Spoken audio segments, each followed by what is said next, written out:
No livro do profeta Isaías, nós vamos ver que Deus diz: não basta restaurar as tribos de Israel, mas você deverá ser luz para as nações, para que minha salvação chegue até os confins da terra. Isso foi a grande missão de Jesus, cumprida e bem cumprida. O mundo o conhece.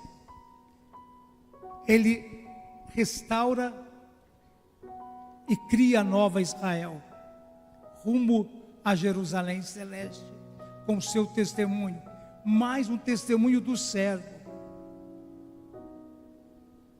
O servo sofredor, o testemunho do servo é o testemunho nosso para caminhar aqui na terra.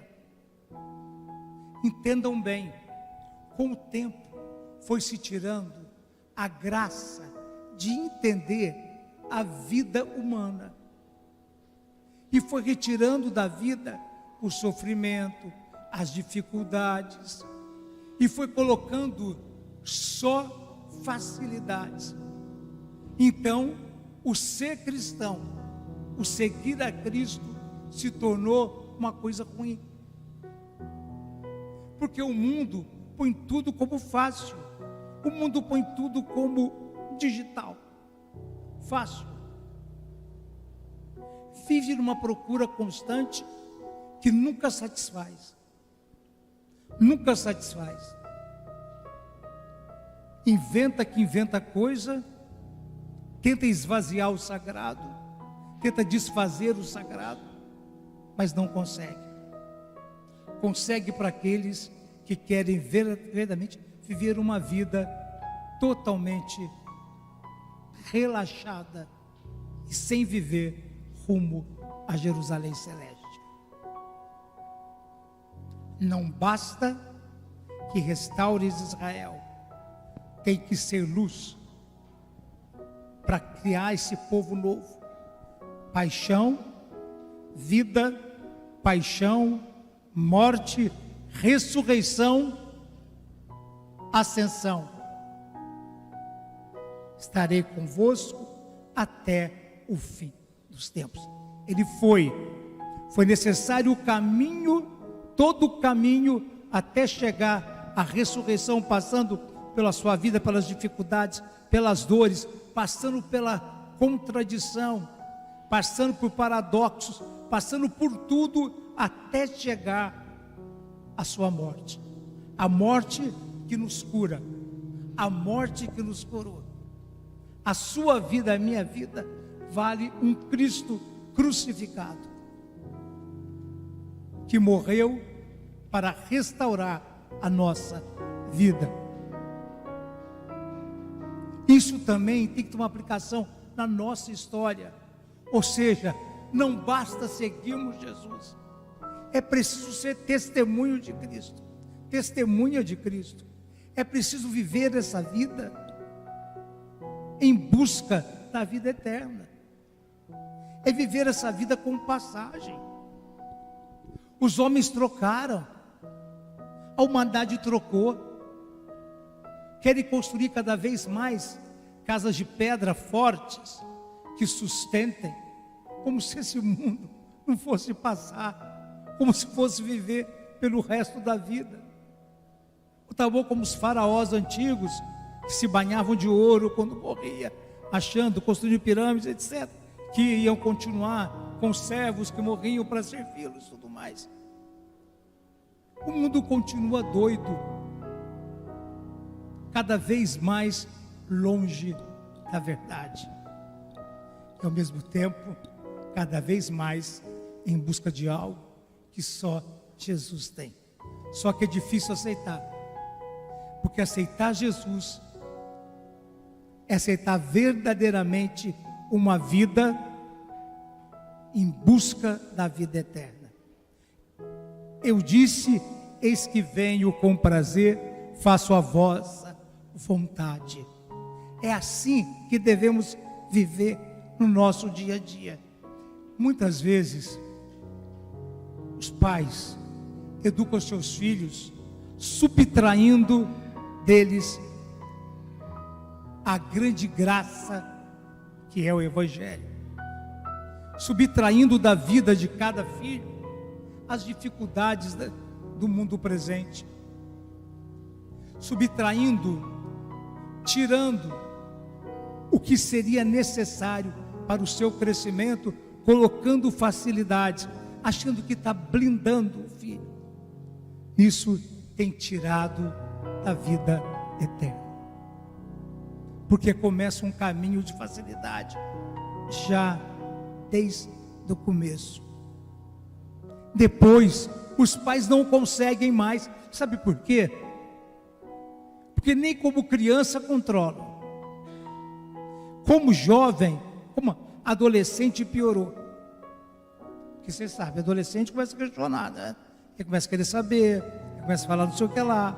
Todo mundo teve adolescente em casa. Todo mundo sabe como é. Começam os questionamentos, começam tantas outras coisas, e como jovem então decidem: não preciso de Deus. Como adulto decidem: não preciso de Deus. Não preciso. Eu tenho, a facilidade foi tão grande que eu não conhecia dificuldade, eu não conhecia o caminho, eu não conhecia como eram os degraus, essa belíssima escada santa que eu tenho que subir. Eu não conheci que Jesus Cristo é o único que vai voltar e me resgatar. Isso é certo. Ele vai voltar e eu vou encontrar com Ele.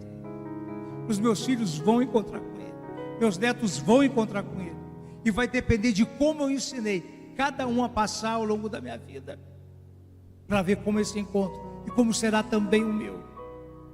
Nós vivemos aqui em busca da vida eterna, somos passageiros, somos peregrinos neste mundo que cada vez mais querem ser igual a Jesus, querem cada vez mais ter os sentimentos de Cristo, e que, como João Batista, começam a compreender o mistério. João não entendia, João foi entendendo, ele foi crescendo no conhecimento de Jesus, ele sabia da promessa, e ele começou a ver, até que naquela hora, que o Espírito ele a batiza, e o Espírito pousa, ele entende, mas ainda manda que pergunte a Jesus se é ele ou outro que vem. Aí Jesus manda responder. O que? Diz ele: os cegos enxergam, os coxos andam, os mortos ressuscitam, e ele entende perfeitamente. E assim precisamos sermos nós, crescemos neste conhecimento. A cada vez que a palavra de Deus entra no meu ouvido, ela tem que cair no meu coração e na minha mente, de tal maneira que a minha mente entenda, o meu coração aceite, e eu comece verdadeiramente uma mudança total na minha vida.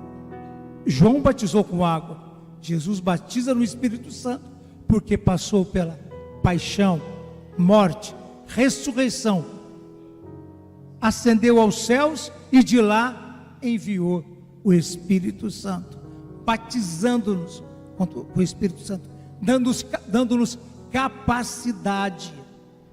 capacidade de entender e viver uma vida reta, uma vida em busca cada vez maior de santidade. É esse o nosso caminho.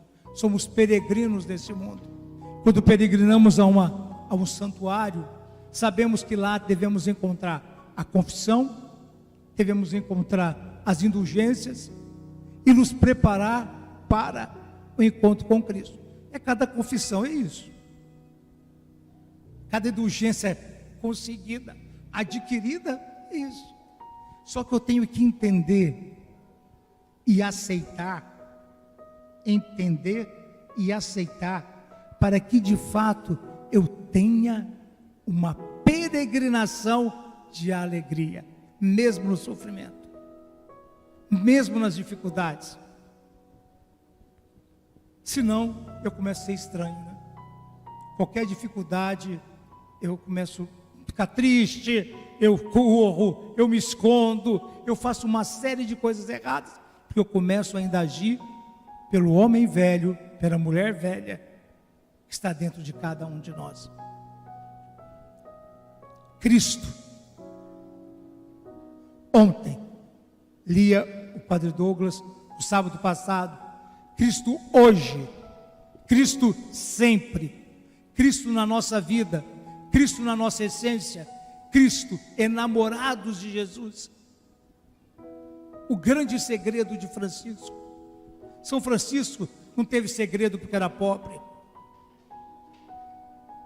Não porque ficou nu, tirou todas as roupas na praça que o pai havia dado e renegou a família.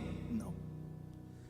São Francisco era apaixonado por Jesus. Então, para ele, não tinha apego. Não tinha apego a nada.